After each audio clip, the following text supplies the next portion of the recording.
মাল পটে গেছে, মাল পটে গেছে, ইয়েস ইয়েস মাল পটে গেছে। 10 বছর পর আজকে মাল পটিয়েছি। Yes yes.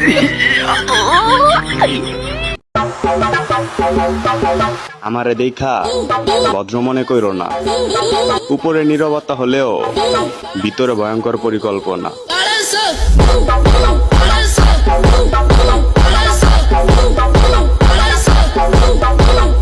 Excuse me sir, একটা গান শুনবেন?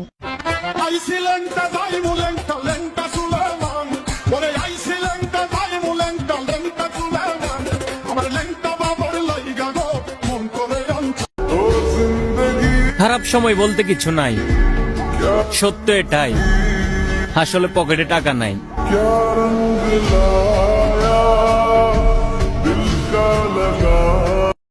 আমি দেশের প্রধানমন্ত্রী হলে যেগুলো করতাম: 1 টাকায় 12টা ফুচকা, 8 টাকায় 1 প্লেট বিরিয়ানি, 5 টাকায় 20টা মোমো, প্লেন ভাড়া 50 টাকা যেখানেই যাক, সিঙ্গেলদের একটা করে বিয়ে ফ্রি, সারাদিন ফেসবুক করা বাধ্যতামূলক, দিনে 20 জিবি ডেটা ব্যালেন্স ফ্রি, 1 ঘন্টার বেশি পড়াশোনা করলেই জেল।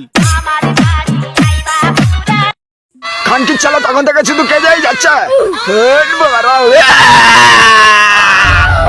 আর কাঁদবি, আর কাঁদবি বকাচোদা। তুই কি ভাবছিস ভাই আমার গাল ফেটে গেছে? না রে বকাচোদা বাপ, নে এবার গো পরিষ্কার কর। আমি কোনোভাবেই এই দেশ ছাড়বো না, এই দেশ আমার, দেশ ছাড়বো তো আমি কখন। ছাত্র জনতার গণ অভ্যুত্থানে ভারতে পালিয়ে যান শেখ হাসিনা।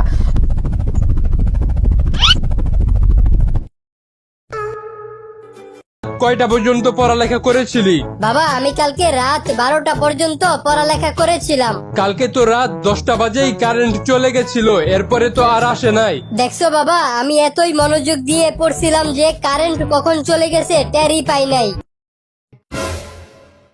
সবাই শোনো, লেখাপড়া করে যে গাড়ি ঘোড়া চড়ে সে। কিন্তু স্যার, আপনি তো সাইকেল চালিয়ে স্কুলে আসেন।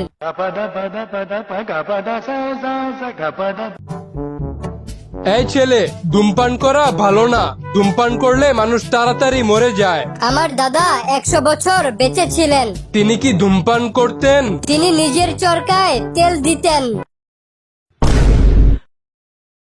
দোস্ত চল কালকে কোথাও ঘুরতে যাই। আচ্ছা ঠিক আছে, কালকে সকাল 11টায় বাসা থেকে বের হব। আচ্ছা। কিরে, কই তুই? আমি তো তোর বাসার নিচে 20 মিনিট ধরে দাঁড়িয়ে আছি। কি কস? 30 মিনিট ধইরা তো আমি আমার বাসার নিচে দাঁড়ায় আছি। ও আচ্ছা, তাহলে 5 মিনিট দাঁড়া, আমি আসতাছি। আচ্ছা ঠিক আছে, আমিও বাসা থেকে বের হইতাছি। বল্টু, তোর বিয়ের জন্য আজকে একটা মেয়ে দেখে আসলাম। মেয়েটা বুদ্ধিমতী, গুণবতী আর রূপবতী। কিন্তু বাবা, আমি তো অন্য একজনকে পছন্দ করি, আর সে গর্ভবতী। তো বলো তো বাবু, তোমার সব থেকে ফেভারিট খেলোয়াড় কে, মেসি না রোনাল্ডো? মিয়া খলিফা।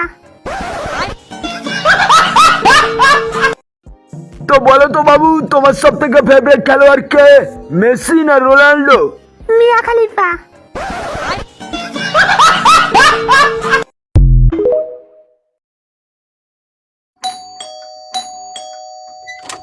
কিসের জন্য আইসিস? বিশ্বাসঘাতিনী, কণ্ঠশালিনী, মার্জার স্বভাবা, প্রেমিক অঙ্গ প্রদাসিনী।